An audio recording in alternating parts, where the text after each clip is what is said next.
আমরা সবাই জানি যে প্রকৃত শিক্ষাই পৃথিবীর সকল সমস্যার সমাধান করতে পারে। আর কোনো ব্যবস্থা নেই। একমাত্র প্রকৃত শিক্ষা, গুণগত শিক্ষা যদি আমাদের আগামী প্রজন্মকে আমরা দিতে পারি, তাহলে আমরা যে এক ত্রিপুরা শ্রেষ্ঠ ত্রিপুরার স্বপ্ন দেখছি সেটা বাস্তবায়িত হবে। এই জন্য বর্তমান সরকার, বিপ্লব দেবের নেতৃত্বে যে বর্তমান সরকার শিক্ষাকে সবচেয়ে বেশি প্রায়োরিটি দিচ্ছে।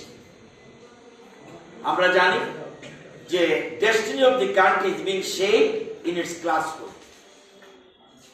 এবং সেজন্য শিক্ষা ক্ষেত্রে 2018 পর থেকে আমূল পরিবর্তনে ইনোভেটিভ আইডিয়া নিয়ে নতুন নতুন চিন্তা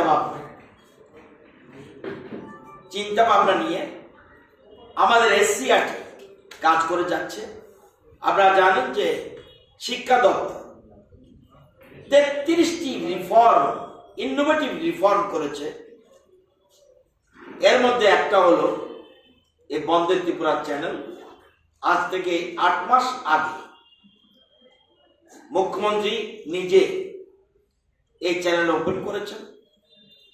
যখন করোনা মহামারী সারা বিশ্বে, দেশে, আমাদের রাজ্যে যখন ব্যাপকভাবে বিস্তার লাভ করছিল, স্কুল কলেজ বন্ধ, তখন এই স্কুলের ছাত্রছাত্রীরা, কোমলমতি ছেলে মেয়েরা কি করবে বাড়িতে বসে?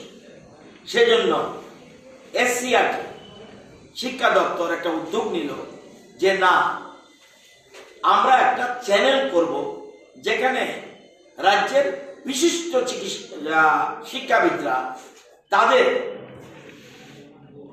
যে চিন্তাধারা, অর্থাৎ সিলেবাস নিয়ে এবং সিলেবাসের বাইরেও সব পাঠ্যক্রম যেগুলি আছে সেগুলি নিয়ে যেন আমাদের চ্যানেলের মাধ্যমে এই বসে আছে যারা বাড়িতে, সেসব ছেলে মেয়েদের কাছে যাতে পড়াশোনাটা পৌঁছানো যায়। এই অনেকগুলি রিফর্মের মধ্যে এটা একটা।